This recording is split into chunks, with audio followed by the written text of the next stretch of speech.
She was 2 months behind on rent. Her mom's dialysis appointments were getting canceled, and tonight she would still give a stranger the only thing she had left, an organ. What would you do? He had more money than the GDP of a small country, but not a single matching donor on a planet of 8 billion people. Until a broke waitress wiped down his table, not knowing who he truly was. This isn't just a story. It's the 5-minute true story of how one kidney quite literally rewrote 2 destinies, proving that sometimes the greatest wealth isn't measured in dollars. 27-year-old Zoe Clark's alarm went off at 4:12 a.m. She'd never needed the 12, she just liked pretending she got those extra minutes, a tiny rebellion against the relentless clock. By 5, she was dressing in the dark, moving quietly, so she wouldn't wake her little brother Milo, who at 9 still believed the world was basically good, a belief Zoe desperately clung to for him. On the bus, she'd meticulously memorize the lunch specials, because the Italian place on 54th Street, her workplace, let servers keep the tips if they could sell the pricey fish. Every dollar counted. She owed the hospital $3 grand for her mom's last emergency room visit alone. The dialysis center wanted another 2 before they'd even consider putting Barbara Clark back on the machine, her life hanging by a thread. So Zoe worked doubles, triples, whatever it took. Her smile a practiced mask, enduring customers who snapped fingers like she was some kind of automaton. She told herself the same sentence every single night, a mantra against exhaustion. Bills don't care if you're tired. Across town, in a glass-walled penthouse that cost more per month than most people earn in a decade, Alexander Rowe, net worth $11.2 billion, was also doing math. Not about stocks or acquisitions, but about something far more personal. He had 4.8 liters of blood, 2 rapidly failing kidneys, and maybe, just maybe, 6 months left to live. Every private jet ride to every 5-star transplant center had returned the same soul-crushing answer: O negative, extremely rare, no compatible donors. Money could buy companies islands, even influence politicians, but it couldn't buy one compatible kidney from a stranger willing to give it away, a stark reminder of his mortality. One Thursday lunch rush, Alexander's chauffeur parked the Bentley 2 blocks away, a deliberate act of anonymity. The billionaire walked in wearing a 10-year-old hoodie, hoping the worn fabric would spare him the pity or fawning he usually encountered. He just wanted to be a regular guy for once. He slid into Zoe's section table 14B, the corner booth, the one she usually reserved for lone diners because it faced the window and somehow felt less lonely, less exposed. She poured ice water without being asked, a small gesture of intuition, then set down a second lemon wedge because sometimes one just isn't enough, she chirped, and then disarmingly asked if he wanted bread or just company, while you decide. Nobody had spoken to him like a person in months. Everyone else measured his worth by the watch on his wrist, the cut of his suit. He ordered minestrone, and she added extra basil because soup should taste like someone cared. While he ate, a kid at the next table knocked over a soda, sending a sticky wave across the floor. Zoe, with lightning reflexes, caught the glass midair. Then, without a single break in her radiant smile, mopped the floor with napkins, her tips driven cheer unwavering. Alexander watched a flicker of something long forgotten stirring within him, remembering what it felt like to be useful, to matter, to simply do something. He left 100 on 40, a generous but not unheard of tip, then hesitated, a strange urge compelling him. He scrawled on the receipt, "Thank you for seeing me." He didn't know why, but it felt important. The very next morning, Zoe's manager tacked a flyer by the time clock, its stark urgency catching her eye. Urgent, O-negative kidney donor needed for anonymous patient. All medical expenses paid. Most of the staff walked past, barely glancing. Organ donation sounds scary enough when your rent isn't due, let alone when you're drowning in bills. But Zoe couldn't ignore it. Her mom's labs were getting worse alarmingly, so uremic frost was appearing on her skin, and the nights were filled with violent vomiting. She'd give anything, to fix one person she loved. Maybe, just maybe, a stranger could be someone else's Barbara. Driven by a desperate hope, she Googled living with one kidney, read that healthy donors live normal lifespans, closed the browser, and with a deep breath signed the hospital form in the break room. No name, no face, just the cold, hard facts of compatibility. The blood test came back perfect. 4 of 6 HLA markers matched, a statistical miracle that even the doctors found astonishing. When the transplant coordinator, a kind woman with weary eyes, asked why she was doing this, Zoe's answer was simple, heartfelt, and unwavering: because somebody's mom still has time left. They met only once before the operation, a mandatory hospital policy requiring informed consent. Alexander was wheeled into the conference room, his eyes wide with a mixture of fear and faint hope. Zoe recognized the weary hoodie instantly, her breath catching in her throat. She gasped a soft, astonished whisper, "You're the soup guy." He managed a weak smile, his voice barely audible, raw with emotion.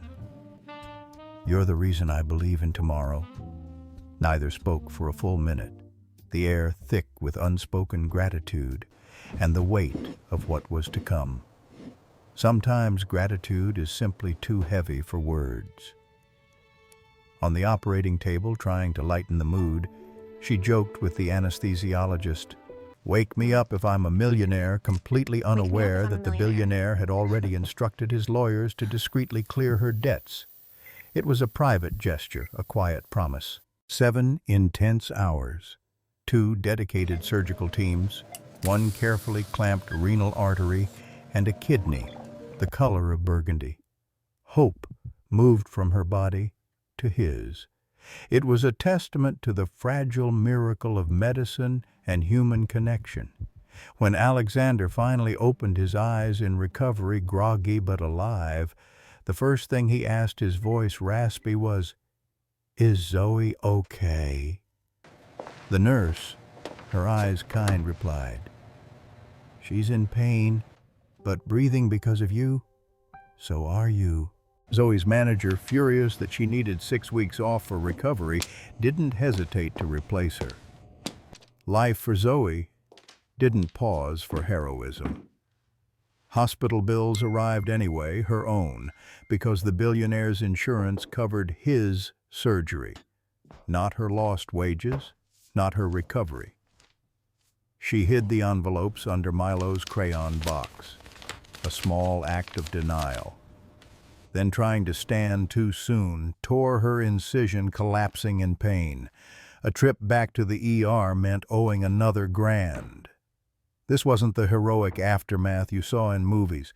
This was the grim reality of a system that often overlooks the selflessness of donors. Meanwhile, Alexander's kidneys glowed on imaging, his creatinine plummeting like a stock he'd successfully shorted. He wanted to send a check, a large one, to Zoe immediately. But his advisors, ever cautious, warned him, "Appearances matter. People will say she sold the organ, that it was a transaction, not a gift." So he waited, planning something bigger, something truly meaningful, while she rationed pain pills, each one a precious commodity, because the pharmacy charged $40 for a meager 8. The chasm between their worlds, even after such a profound connection, remained stark and painful. 3 weeks post-transplant, the worst happened. Zoe's mom was rushed to the ICU, missed dialysis sessions, a direct consequence of Zoe's recovery and inability to work, had pushed her into cardiac arrest. Zoe sat in the hallway, clutching Milo, her medical bracelets stacked like handcuffs, tears streaming down her face when a perfectly suited woman approached. "Mr. Rowe would like to see you," she said softly. Zoe expected flowers, maybe a thank you card, a polite, distant gesture. Instead, she entered a private suite where Alexander stood in a papery hospital gown, eyes shining not with pity, but with a profound understanding. He said simply, his voice firm, "You saved me. Let me save her." Within hours, Barbara Clark was transferred to the top nephrology floor, a private room doctors who didn't blink at the cost, only at the medical imperative. Alexander paid every backdated dialysis invoice, hired a night nurse, and stocked her fridge. He left no stone unturned. Then he handed Zoe a letter, a job offer, not charity. He insisted, but a genuine partnership. He was launching a chain of pay-what-you-can cafes staffed by formerly homeless individuals and struggling parents. He needed someone who understood hunger, both literal and figurative. The salary, enough to cover her rent for life, plus comprehensive health care, plus college tuition for Milo, no strings attached except one. She had to let kindness keep spreading, had to embody the very spirit of the cafes. A local reporter with a keen eye for human interest sniffed headline gold billionaire's secret angel waitress. It was an irresistible narrative. Within hours, had Zoe and Kidney trended worldwide. Trolls screamed exploitation, accusing them of a clandestine organ market. Others hailed it as a modern miracle, a beacon of hope. The story exploded, a testament to society's fascination with extreme wealth meeting extreme selflessness. But the pair stayed quiet, letting the noise die down, and then, in a powerful, understated move, they posted a joint selfie, two surgical scars side by side, a silent testament to their shared journey. The caption was simple yet profound. Different zip codes, same heartbeat. The impact was immediate and undeniable. Donations to living kidney charities spiked an astonishing 400%.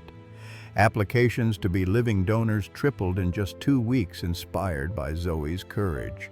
Zoe's inbox flooded an overwhelming deluge of messages, but she answered the ones from scared daughters watching their moms fade because that she realized was her real currency once fear traded for hope. She became a reluctant yet powerful advocate. Today, Zoe manages 3 thriving cafes where no one is charged if they can't pay.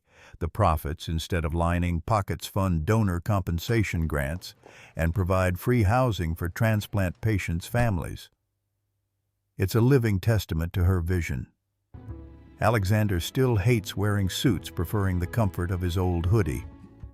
He shows up at open mic nights at the cafes, buys $10 coffees, and leaves $1,000 tips his way of quietly ensuring the mission continues.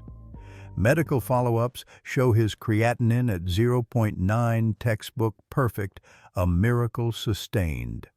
Zoe's single kidney, working overtime, grew 30% to keep up. Doctors call it hypertrophy. She just calls it hustle. A wry smile playing on her lips. Barbara, stable for 14 months now, knits scarves on dialysis days, her hands busy, her spirit calm. One of her creations even sold at auction, raising $18,000 for donor travel expenses, a full-circle moment of gratitude. And Milo, he stopped flinching when buses backfire, his childhood fears slowly receding. He believes again that grown-ups protect magic, a belief that Zoe and Alexander in their own extraordinary way have proven true. If you walked in here thinking kindness is small, rewind that thought. Consider this: one waitress, one billionaire, one kidney, and millions touched. It's a ripple effect that just keeps going. Drop a comment below. Who in your life deserves the next miracle? Who inspires you to act with such selfless courage? Hit subscribe. If you still believe no good deed finishes in the dark, if you believe in the power of human connection. And please share this with someone who's running low on hope. Organs regenerate, yes, but so does faith when we pass it on. It's a gift that keeps giving.